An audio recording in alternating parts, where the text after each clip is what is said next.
pleased to introduce to you Alexandra Buhler, who was born in the UK. Alexandra Buhler is the final year of her PhD at SOAS at the University of London. After graduating from Oxford, where she obtained a BA in religions, in theology. During her MA, Alexandra's interest in Zoroastrianism developed and became the focus of her studies. In fact, she was very much influenced after she did a module on Zoroastrianism under Almut Hinz. She particularly became interested in the Zoroastrian religion because of its influence on the other religions it has, like Jainism, like Buddhism.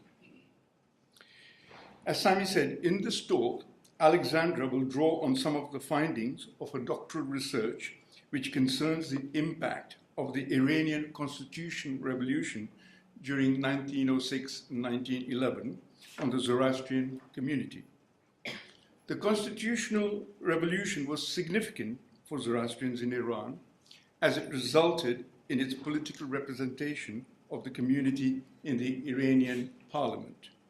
In addition to highlighting some of the key points relating to the changing positions of Zoroastrians in Iran, at this time, Alexandra will discuss the importance of the links between the Zoroastrian communities in Iran, in India, and of course in the UK during this period. Okay. Please welcome Alexandra Buhler.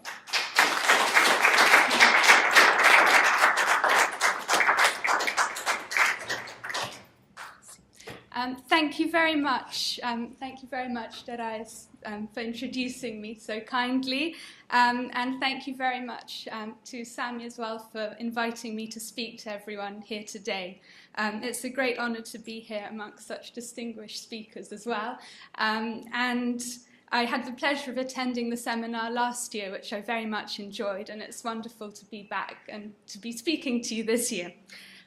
So as Mr. Mutfala just said, I'm a final year PhD student at SOAS looking at the significance of the Iranian constitutional revolution on the Zoroastrian community, for the Zoroastrian community.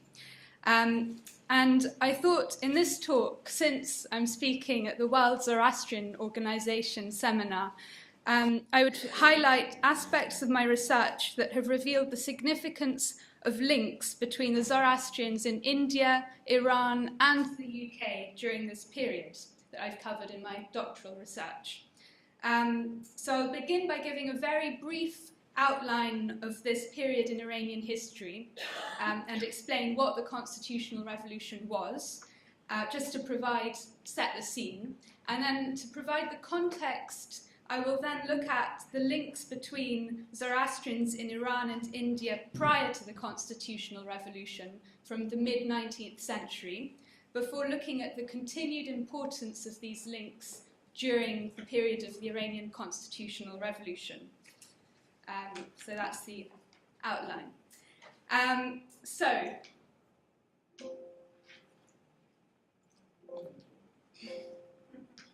There we go, it was working before, it's still working.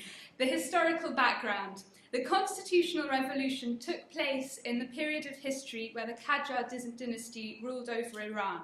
So the Qajars came to power in the late 18th century and were the ruling dynasty until 1925, when Reza Khan crowned himself Reza Shah and created the Pahlavi dynasty. Although the Qajars regained much of the territory that had been under Safavid rule, they have often been portrayed in negative terms and criticised because they allowed quite a lot of foreign intervention in Iran. In particular, the selling of concessions.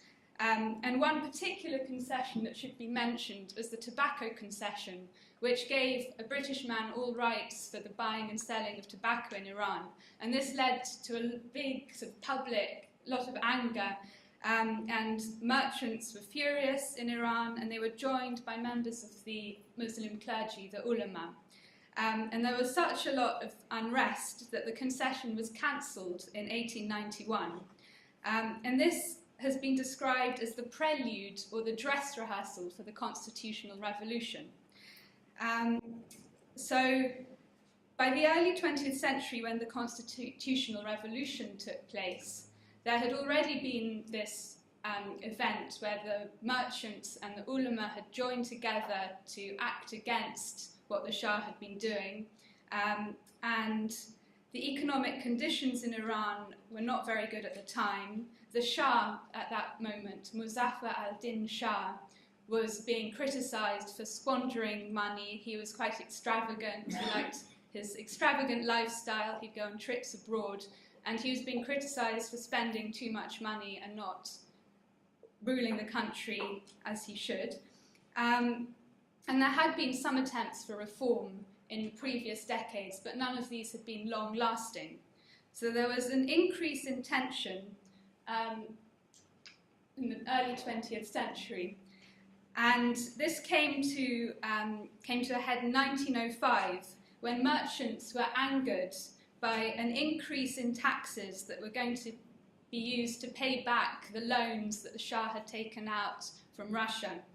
And some merchants in Tehran were punished for not complying with the new rules that had been set down. And in reaction, many merchants went on strike. And so there were then several months of unrest, and the clergy joined in because a couple of Muslim students, clerical students, were killed in this unrest. So you have, again, as in the revolt against the tobacco concession, an alliance between merchants and the ulama. And this unrest continued, reaching a peak in the summer of 1906, when members of the ulama went on strike and went to the city of Qom.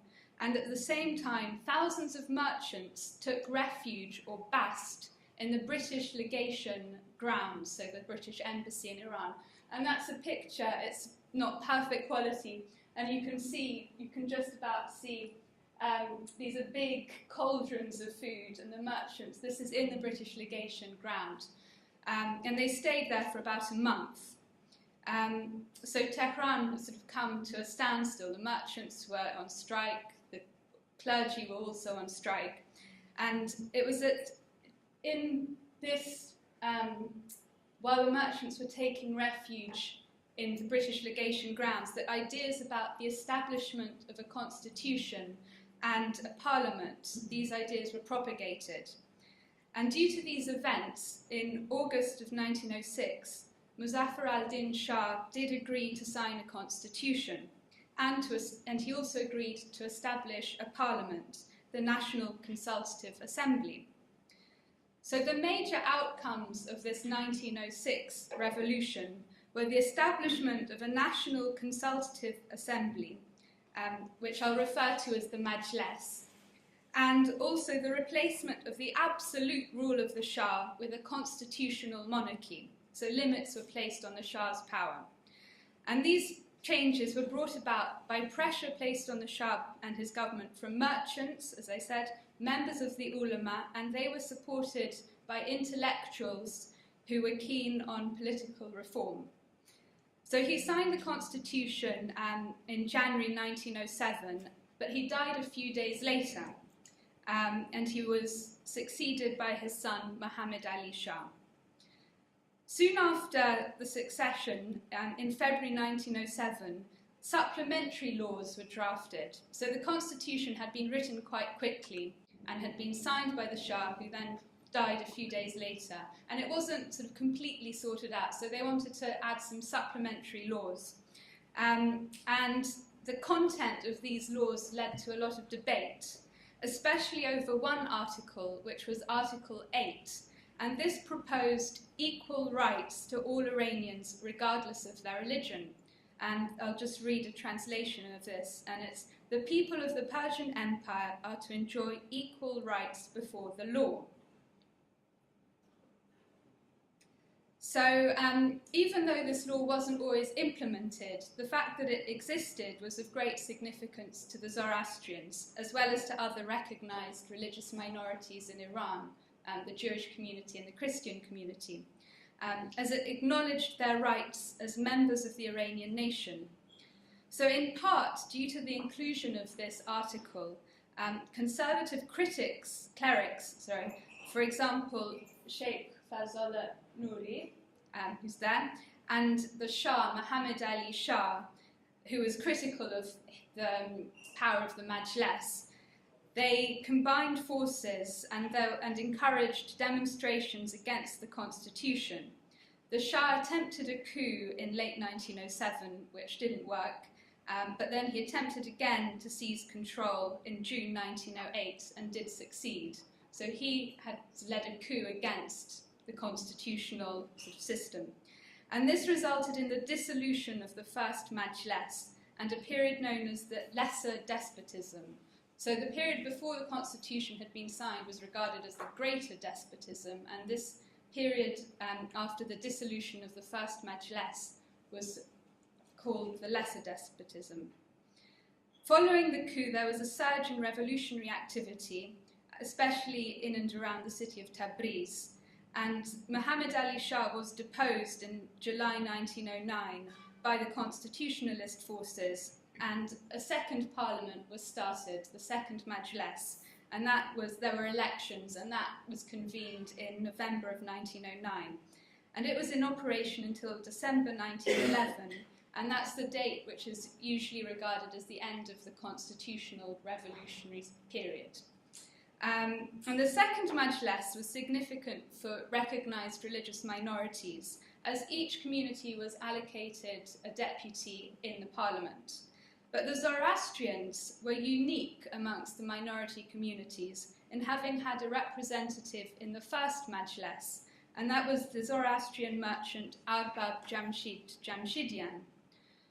So the constitutional revolution was significant for Zoroastrians for several reasons. They gained a representative in the Iranian parliament, in the Majlis, before the other religious minorities.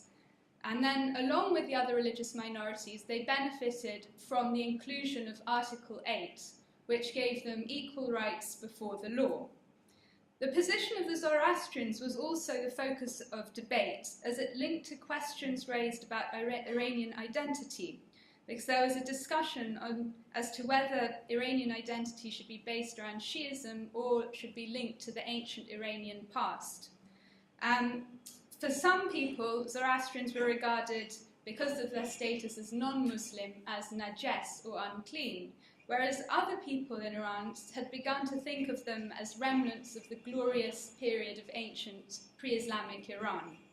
And the use of ancient Iranian nationalist rhetoric is more prominent during the Pahlavi period, but you can find its roots in the Qajar period as well. So I'm sorry, this was a very brief, quick overview of the historical period just to set the scene. And I'm now going to focus on the impact and significance of relations between Zoroastrians in India, Iran, and the UK during the period prior to the Constitutional Revolution and then during the Constitutional Revolution. So I'm going to start from the mid-19th century. When relations between Zoroastrians in Iran and in India were strengthened, both due to an impetus from within the Zoroastrian community and also from external encouragement. So at this time, Zoroastrians in Iran were predominantly living in areas in and around Yazd and Kerman, and most were working as agriculturalists. They were discriminated against due to their position as non-Muslims, and were regarded as najas or impure by the Muslim majority, and were subjected to numerous regulations and discriminatory rules. Along with other non-Muslims, they had to pay the Jizya Tax, which was initially, instead of performing military service, but became a sort of humiliating tax that had to be paid, and the amount increased, whereas the numbers of Zoroastrians was going down, so it wasn't very fair at all how it was worked out. In contrast, in India, the Parsis, the Zoroastrians in India, were on the whole much more wealthy and were very influential. They were on good terms with the British who were ruling over India at the time, on the whole. Due to the difficulties faced by Zoroastrians in Iran in the 19th century and the opportunities in India, some Iranian Zoroastrians left Iran for India, in particular for Bombay, where there was and still is a very large Zoroastrian community.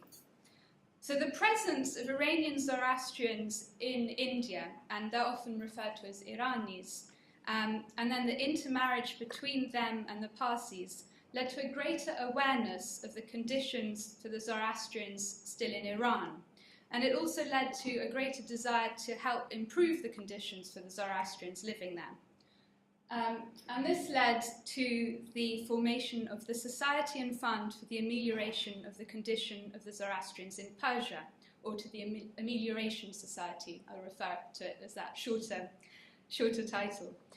And there you can see one of its founders, Sir Petit, and that is Manikji Limji Kataria, who was its first emissary. So he was sent to Iran in 1854, and he and his successors helped to set up Zoroastrian schools.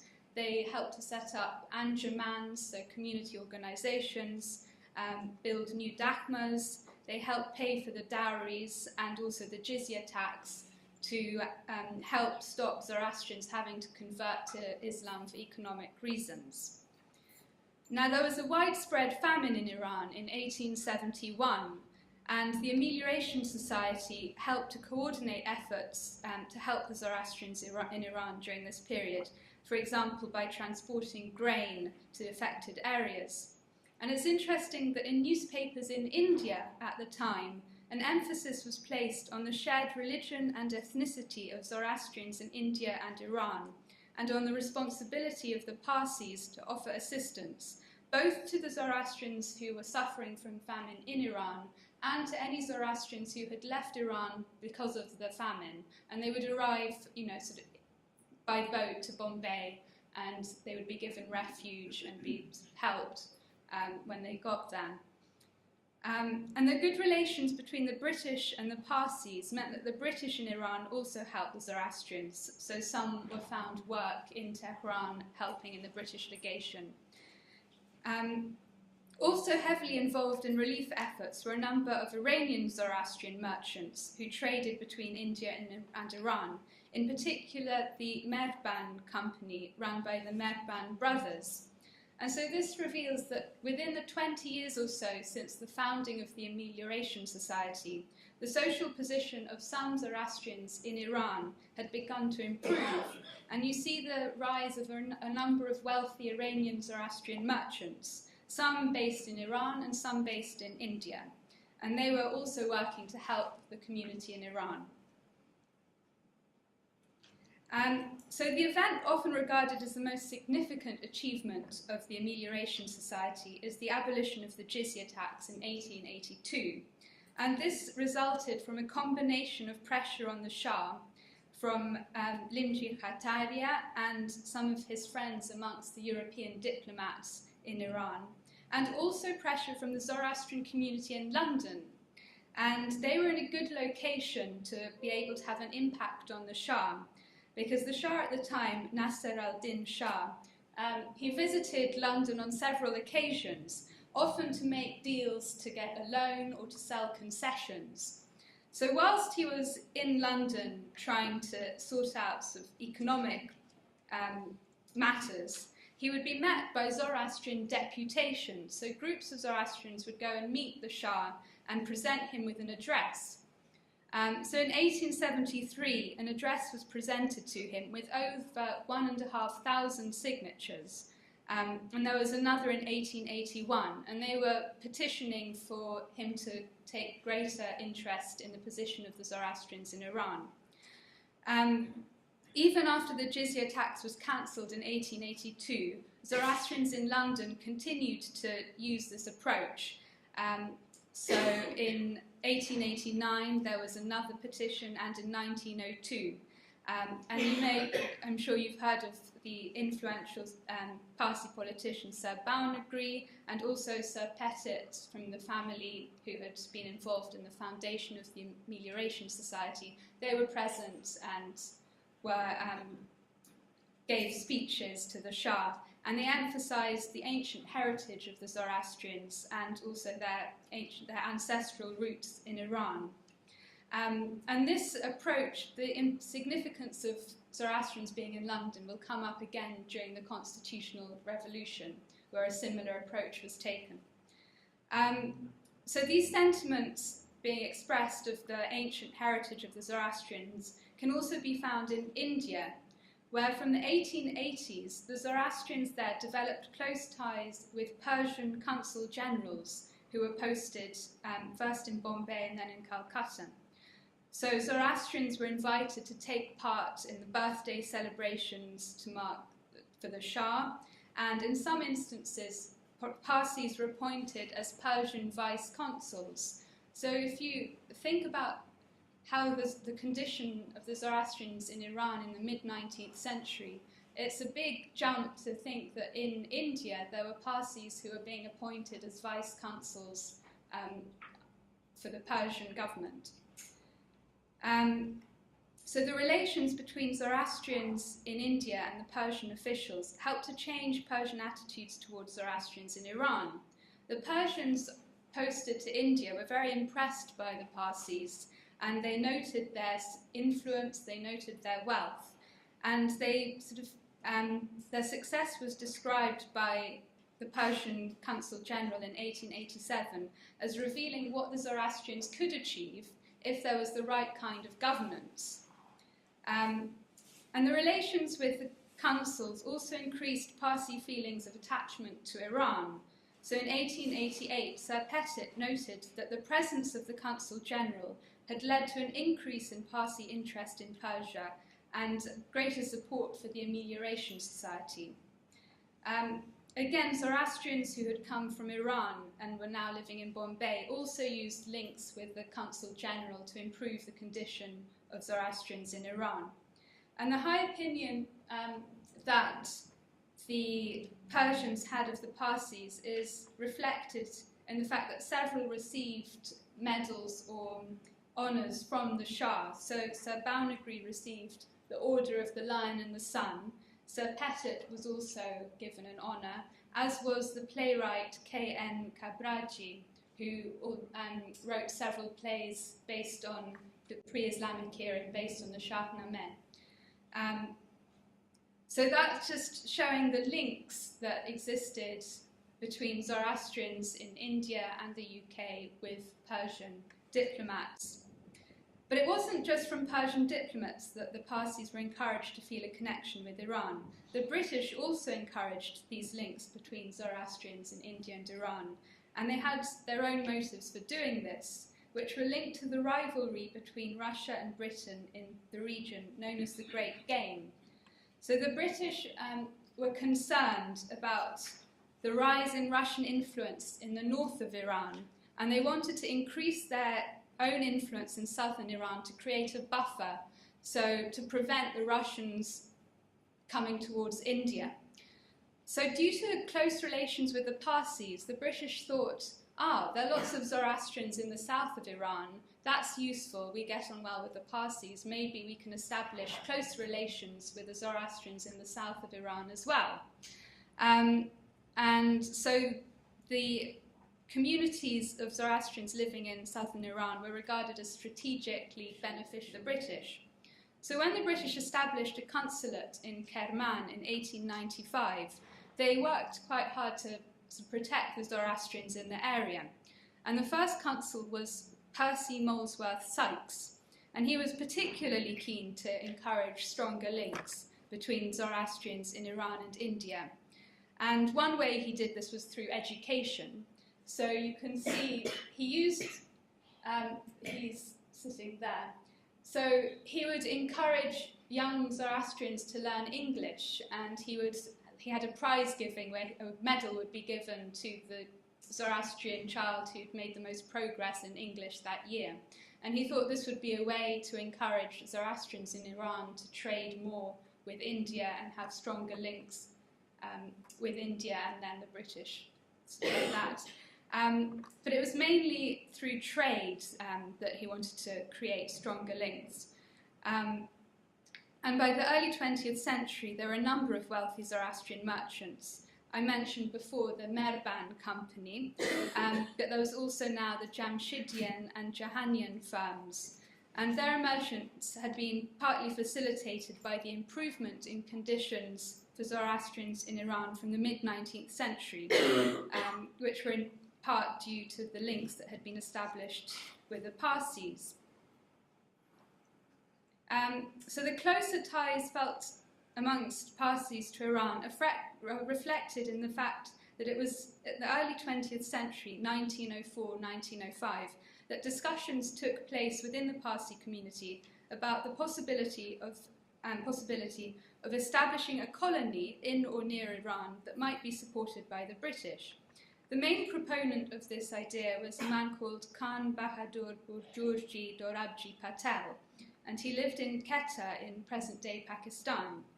And he wrote numerous articles explaining his views. And supporters of the idea worried that Parsi influence in India was decreasing and that they should find fresh pastures in or around Iran, which they regarded as their homeland. And similar views were expressed by Ardashir Reporter, who was one of Hattari's successors as an emissary for the Amelioration Society. And he was based in Iran, and a British commercial mission was sent to southern Iran in 1904. And he, again, sort of encouraged this idea that Parsis could be more involved and some Parsis could move towards Iran and live there. But not everyone agreed with this idea. So here you can see a cartoon from a Parsi magazine called the Hindi Punch. And it's not very clear, but it's taken from the Shahnameh story, and it's making fun of the idea that the Parsis might try and establish a colony. It's a mythical idea, it's saying.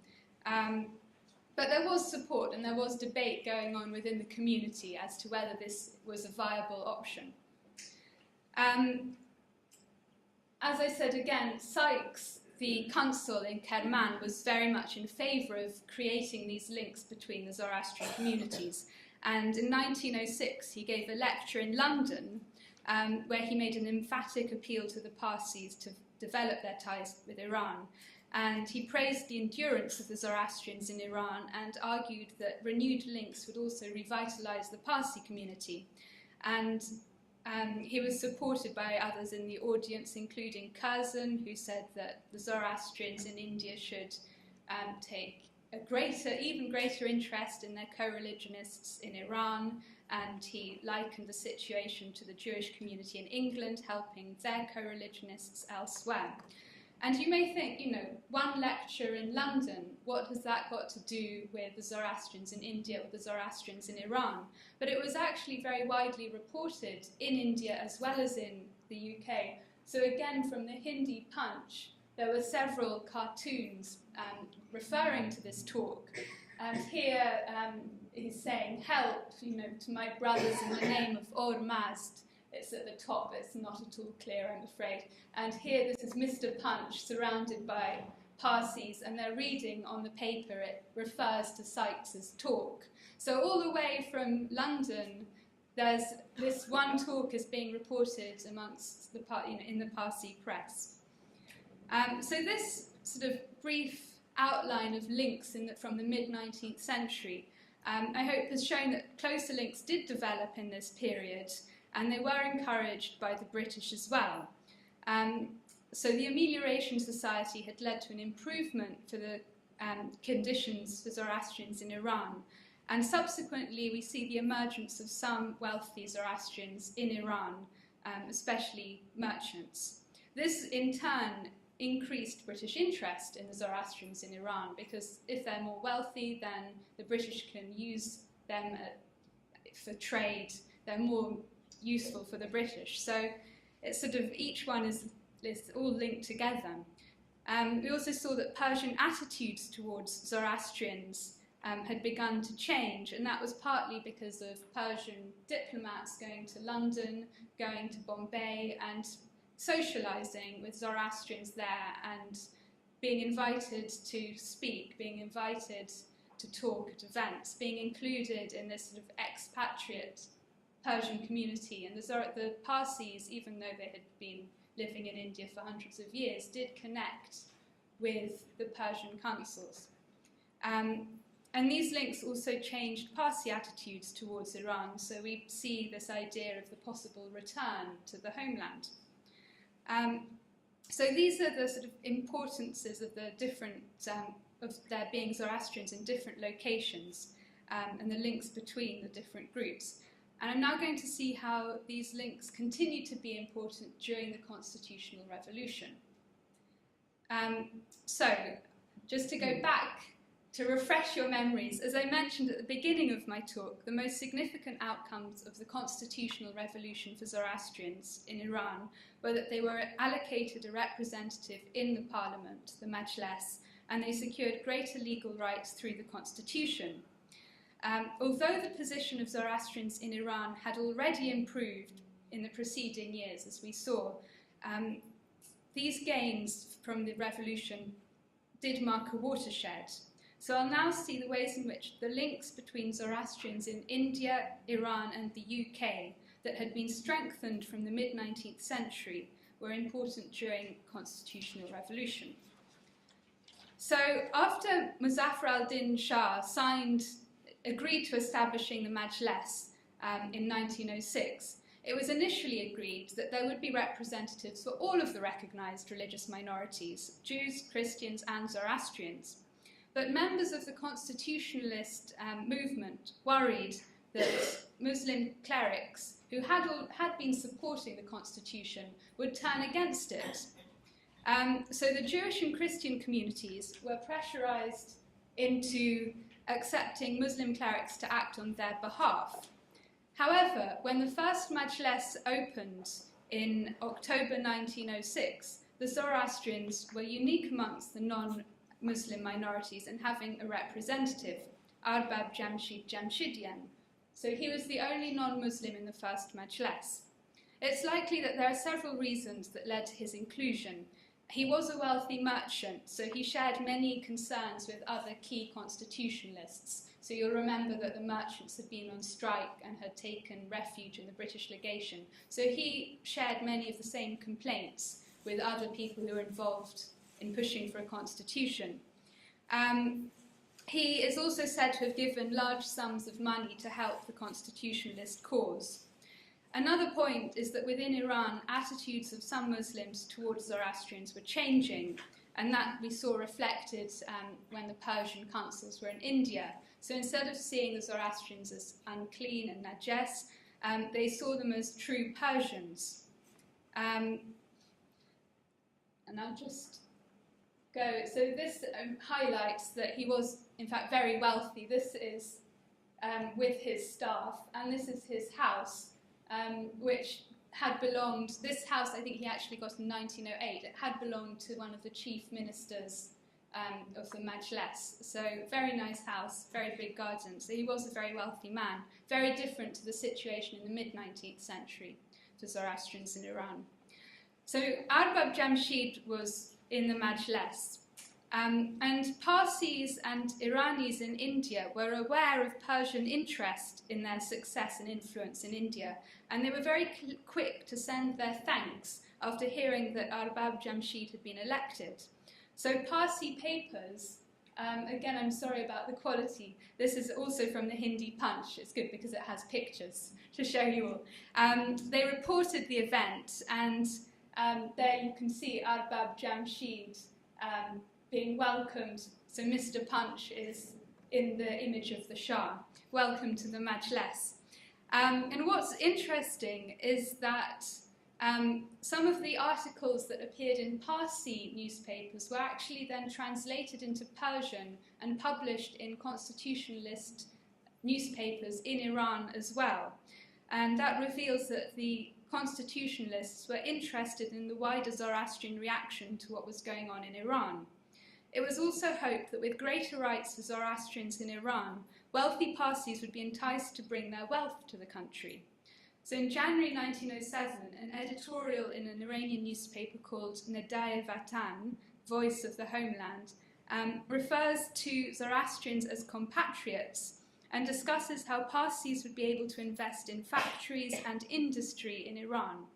And a certain Parsi called Nauruzji Parviz had spent some time in Iran in late 1906, investigating investment opportunities, and his visit there was reported with great enthusiasm.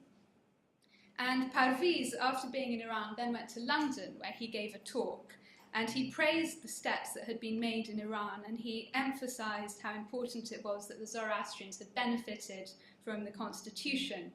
And he hoped that with this progress, trade between Zoroastrians in India and with Iran would increase. And again, this idea of Parsi return came up, and the idea that Parsi wealth would be able to help build up Persia. But the main emphasis was in his talk that there had been a significant shift with the establishment of the Majlis and the signing of the constitution. So in addition to investing in manufacturing, it was also hoped that Zoroastrians in and outside of Iran would be able to help support a new Iranian national bank. So in Iran, there had been some banks owned by the British and by the Russians, and the Iranians wanted to set up their own national bank so that they didn't have to deal with the Russian bank or the British bank. And this project was attempted in the period of the first Majlis, but it failed at this stage and was then attempted again successfully in the 1920s. But Arbab Jamshid was involved in this initial attempt, and he was one of the people listed as a founding member. And the branches of his trading firm were in fact where people could go to deposit funds for the bank if they wanted to support it. And it's significant that it was meant to be for Iranians, and Parsis were included amongst those who were encouraged to be supporting and depositing funds for the bank. So the Parsis instructed Ardeshir reporter, the Amelioration Society emissary, to make inquiries as to how they could assist the popular movement. However, Parsi enthusiasm for this project was dampened after the murder of a prominent Zoroastrian merchant in Yazd, Parviz Shah Jahan. And in his contemporary account of the revolution, Edward Brown, who is an Englishman who supported the constitutionalist cause, he describes how, I quote, "The sympathies of rich Parsis or Zoroastrians of Bombay, who might have been both willing and able to afford efficient help, were unfortunately alienated by the cruel and unprovoked murder on February 13th at Yazd of one of their co-religionists named Arbab Parviz, which, though deplored by the press and the vast majority of the Persian people, including the ulama of Islam, nevertheless created a bad impression amongst the Zoroastrian community." So this shows that the Parsi, it was a disappointment to the constitutionalist cause that the Parsis stopped supporting the National Bank project. Various theories have been proposed as to why Parviz Shah Jahan was targeted, but it seems to be a combination of factors. There was agitation against non-Muslims in Yazd at that time. Also, the fact that he was a wealthy Zoroastrian caused resentment, and there was some anger that Zoroastrians had gained rights with the first Majlis. Zoroastrians across Iran pressed to have the murder investigated. In Kerman, Zoroastrians went on strike. They closed their shops until reassurances were given. There were also petitions, and the Persian government was also placed under pressure from the wider Zoroastrian community. So this will highlight the significance of the network of Zoroastrians across India, Iran, and the UK. So the murder was reported in Bombay. So this is a Parsi newspaper in India, the Rast Goftar, and it was on their front page. And it was reported in quite a lot of Parsi newspapers. Also in the Times of India, it was described how the news caused a great sensation among the Irani Parsis of Bombay. And it's also stated that prompt action was taken by the Amelioration Society. The Zoroastrian Anjuman in Yazd had also asked the Amelioration Society to help and to ask the Shah to stop further violence against Zoroastrians. The president of the Amelioration Society, Sir Pettit, contacted the Persian chief minister, who replied that the Persian government were very interested in their Zoroastrian subjects and the murderer would be arrested. The society also used their links with the British minister in Tehran, Sir Cecil Spring Rice, and asked him to use his influence to ensure protection. In London, there was also a reaction. Again, Sir Bownegri was involved, and he contacted the Persian legation in London, so using his links with the Persian diplomats, and asked them to act on the matter. And because of Parsi relations with the British, he took the view that the British were to some extent responsible for the safety of the Zoroastrians in Iran. So he cabled the Zoroastrians in Yazd and told them it was fine for them to take refuge in British property, and he didn't involve the Foreign Office about this, so they didn't have any idea. He told them it's absolutely fine, you can go and take refuge.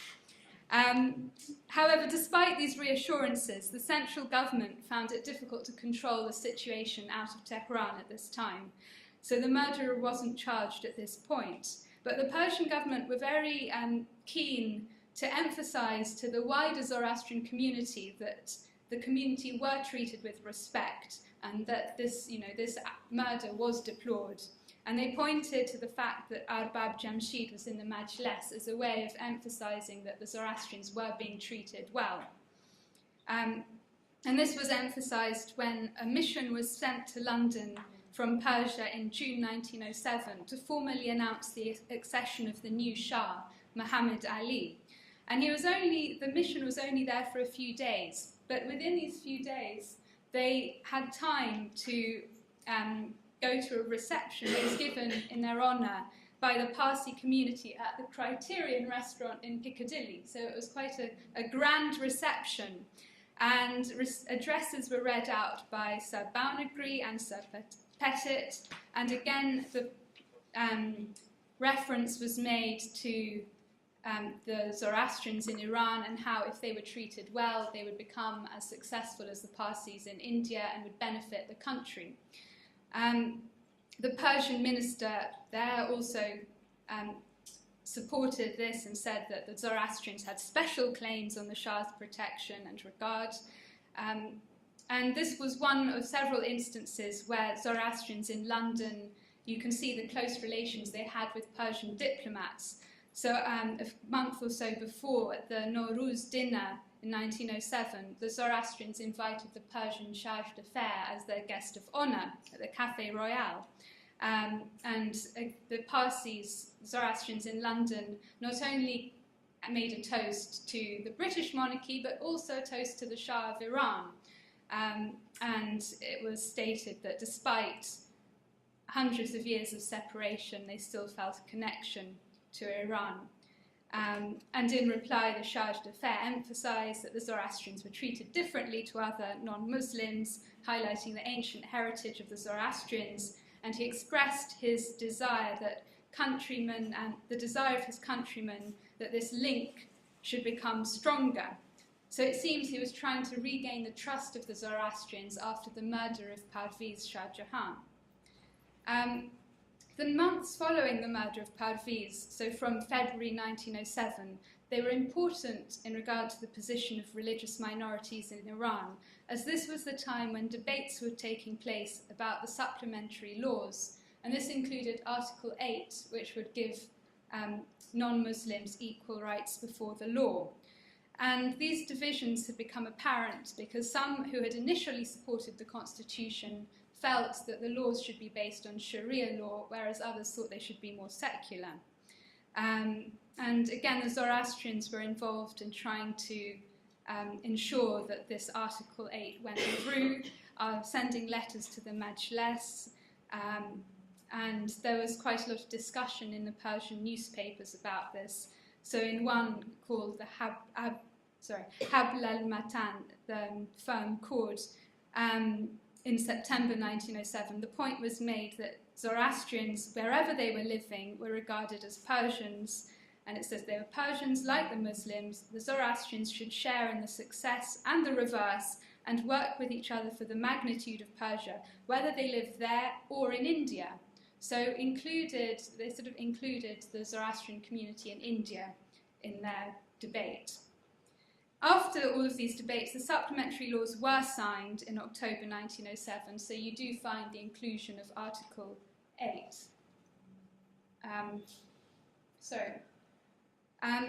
Questions regarding the implementation of this law came to the fore in January 1908 when another prominent Zoroastrian merchant, Arbab Feridun Khosrow Akhrastani, was murdered in Tehran. He had been the manager of the Tehran branch of the Zoroastrian Jahanian Trading Company, and he was a founding member of the Tehran Zoroastrian Anjuman. As with Parviz, the motive remains unclear, but what is very evident is that the reaction following the murder contributed to the debate regarding the position of Zoroastrians in Iran. There was pressure from supporters of the constitution, including Zoroastrians in Iran and elsewhere, for the murderers to be punished according to the new supplementary laws, so according to Article 8. So a petition was sent to the Majlis from the Iranian Zoroastrian community, and in their demand for justice, they threatened that if things were not improved, they would leave the country. Now, bearing in mind that some Zoroastrians were now wealthy in Iran, the Iranian government didn't want to lose the Zoroastrian community, but this couldn't be seen as a completely empty threat, as there were links with India, so potentially the Zoroastrians could try to leave Iran. So the Iranian parliament was keen not to alienate the Zoroastrians. The murder of Feridun was significant as members of the Majlis and the constitutionalist movement saw it as an occasion for insisting on the implementation of the supplementary laws. The Amelioration Society also got involved, and the Persian parliament were having to send reassurances to India to say that punishment was going to be meted out. And in the end, the murderers were punished. So this was a big step, that murderers of a Zoroastrian were punished according to the law. At the time, the Zoroastrians did fear a backlash, and some did take refuge in British properties. And the British Foreign Office documents describe how Zoroastrians in Iran always enjoyed the quasi-protection of the British, in part due to the trade links with the British, and also because of the British relations with the Parsis, which had strengthened the trade links with the Zoroastrians in Iran. As I mentioned at the beginning, Muhammad Ali Shah led a successful coup and closed the Majlis in June 1908, and this was the period known as the Lesser Despotism, which lasted until July 1909. This was a difficult time for Zoroastrians as there was a lack of central control, so the situation in the provinces where most of them were living was very dangerous. So some Zoroastrians left Iran at this time and went to India, but it wasn't just Zoroastrians who were at risk. Constitutionalists were also in danger, and some sought safety abroad, including in London. And it was here that some of the constitutionalists formed links with the Zoroastrian community in London. And again, they seem to have been very keen on getting Parsi and Iranian Zoroastrian support for their cause. One of the Majlis deputies who had to flee was Mohammed Taqizadeh, and he delivered a manifesto on behalf of Persian exiles. And in the speech he gave, he emphasized the religious equality that had been gained through the constitution, and made specific reference to the fact that the murderers of Feridun had been punished. So this reveals that the constitutionalists did regard Zoroastrian support as important. The constitution was restored in July 1909, and a new Shah was crowned. So Muhammad Ali was deposed, and his very young son, Ahmad Shah, was crowned. And that's another cartoon depiction of this event from the Parsi press. In the second Majlis, there was a Zoroastrian representative, Keykushor Shirok, who retained this position until his death in 1940. He was a very active member of the Majlis, particularly involved in financial matters. Although I haven't come across any reference to Zoroastrians in Iran supporting these attempts to restore the constitution, once the second Majlis was in operation, their engagement with Iran increased again. And in this regard, one individual living in London at the time should be mentioned, and that was someone called Nasarvanji Manikji Cooper. Now, Cooper was a writer, an author, and a publisher, and his activities reveal the strength of the network between Zoroastrians in India, Iran, and the UK. He edited a newspaper called the London Indian Chronicle, and sadly, I haven't been able to find any copies of this in existence. But what is interesting is that articles from his newspaper were then translated and published in Iranian newspapers at the time, in particular Nadaya Vatan. He also published books. He had published a translation of the Gathas by Professor L. Mills in 1909, and copies of this were not only sold in the UK, but also in India and Iran. So Arbab Jamshid, the Majles deputy, bought several hundred copies to distribute in Iran. And Cooper dedicated books to Arbab Jamshid, who he regarded as a figurehead for the community, and also another one to Keykushro Sharok. Cooper was keen to promote feelings of patriotism towards Iran amongst the Parsis, and with the re-establishment of the Majles and the Constitution in 1909, there was a greater receptivity to his ideas, as it was seen that the situation in Iran was improving again. So he raised this idea of the Parsis returning to Iran and organised various meetings in London where speeches were given and appeals were made to the Zoroastrians in India to consider making Iran their home in light of the growing opportunities and the re-establishment of the Majles. At these meetings, again, Persian diplomats would speak who were stationed in London, and they would refer to the special status of the Zoroastrians in Iran. And it's interesting that similar discussions were also taking place in Bombay, and they would be reacting to what was mentioned in Cooper's discussions in London. And here you can see, this was from 1910 for the Parsi New Year edition of the Hindi Punch. And you have the ghost of the last Sasanian king talking to Shah Nasr al-Din Shah, who had also died. And the Shah says to Yazdegerd that after 1,300 years in India, his children are thinking of entering the service of my heirs in Iran. And Yazdegerd says, yes, the old love of country still burns bright. May your children and mine work hand in hand for the peace and betterment of our ancient land. And may Iran rise to its former glory through their joint peaceful cooperation. And there were other articles in other newspapers. And the Times of India described how Parsis had received communications from the members of the Second Majles, urging them to concentrate their efforts on the development of their ancient land. Another Persian newspaper also encouraged cooperation, saying that with increased links, Yazd would become a first-class trading centre. And debates continued amongst the Parsis whether or not it was too risky a venture, or if there would have been it was a good idea to explore these options. Cooper continued to hold meetings in London. Edward Brown, who wrote his History of the Constitutional Revolution, spoke at one on the duty of the Zoroastrian community towards regenerate Persia. And prominent Persian Zoroastrians were also present. And Brown encouraged the Parsis to consider Persia their true home and pointed out that the Persians, who were suspicious of foreign commercial influence in Iran, did regard the Parsis as belonging to their nation, so they would be happy to engage in trade with the Parsis. Cooper was also trying to help Iran through securing a loan from Britain to Persia, but he died in August 1911, so this wasn't realised. Now then we come to the end of the period seen as the sort of constitutional revolution in 1911, because the Majles was closed again, this time due to a Russian invasion of the northern area of Iran and pressure placed on the Majles from the Russians. And again the constitution was suspended until 1914. So it's not a neat ending, so problems did continue both for the constitution and for the Zoroastrians in Iran. But the signing of the constitution was significant, as it did give Zoroastrians a legal position and political voice.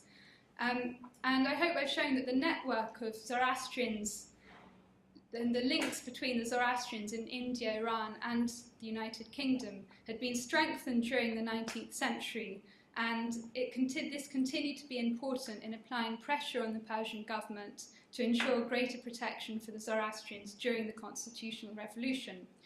And as I said, the wealth of the Zoroastrians in India and their relations with the British meant that the Persian government did not want to alienate them. The British also continued to support Zoroastrians' protection, support Zoroastrians and offer protection, and this was in part due to their trade links, but also because of their relations with the Parsis. So for the Zoroastrians in Iran, it was important that there was this wider network, but the constitutional revolution and the gains made for Zoroastrians in Iran at that time also impacted how Zoroastrians outside of Iran viewed the country.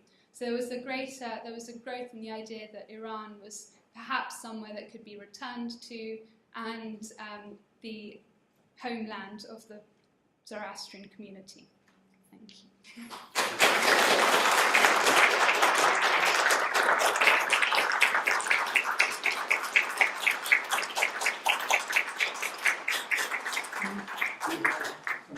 Yes. Would you mind taking some questions?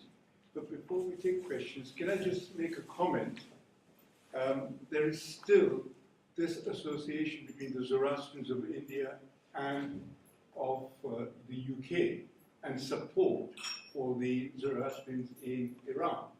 And in fact, WZO was actually formed because of their concerns for their That's why brethren I wanted in to Iran. do this talk for you today. Thank you very much. Thank you. So can we take some questions, Shaheen? Hi.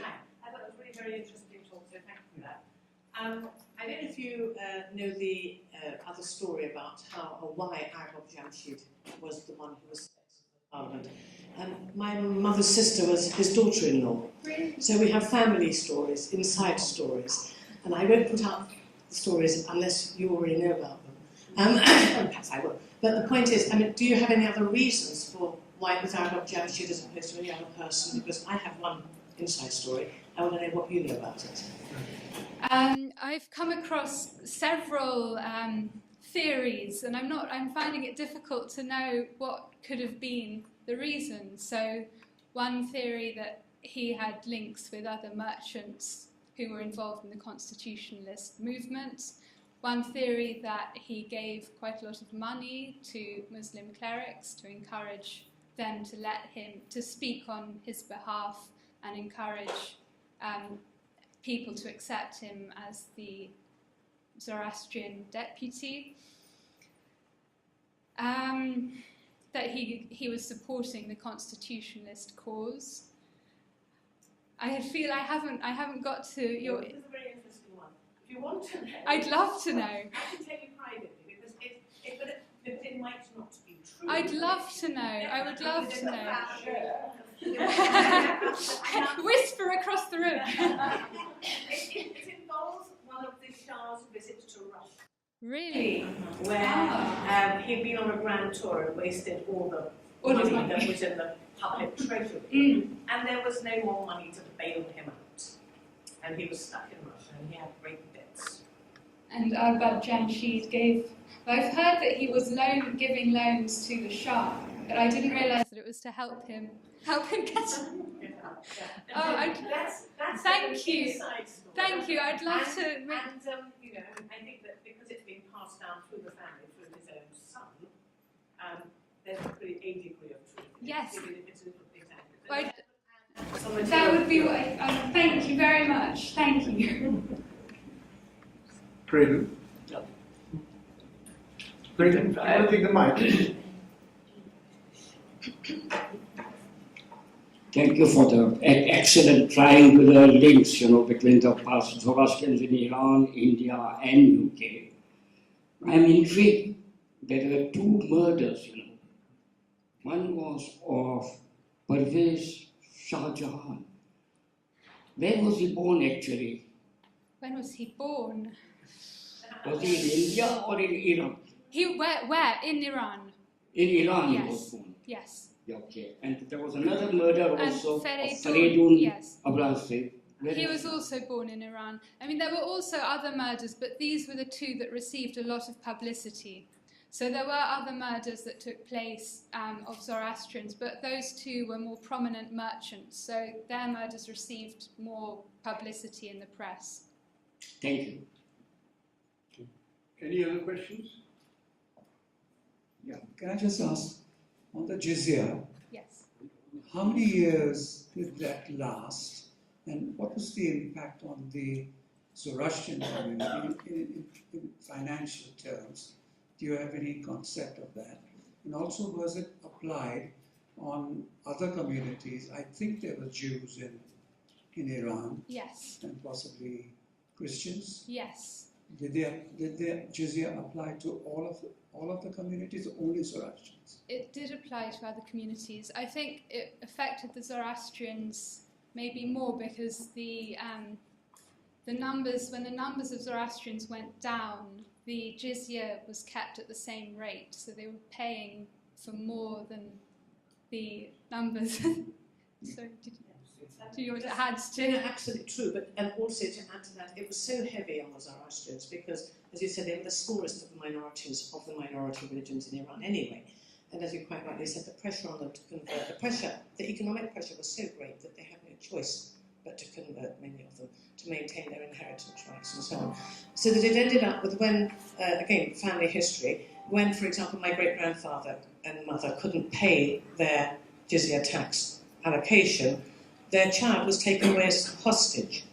And that is not an uncommon thing. Children were taken as hostages, they were punished in very, very severe ways if they could not pay up the jizya. So that's just one anecdote within the family, and I'm sure that's commonly held, a commonplace experience by relatively poor families and even modest families in the West. Thank you. Any other questions? I have one. How do you see this relation in future?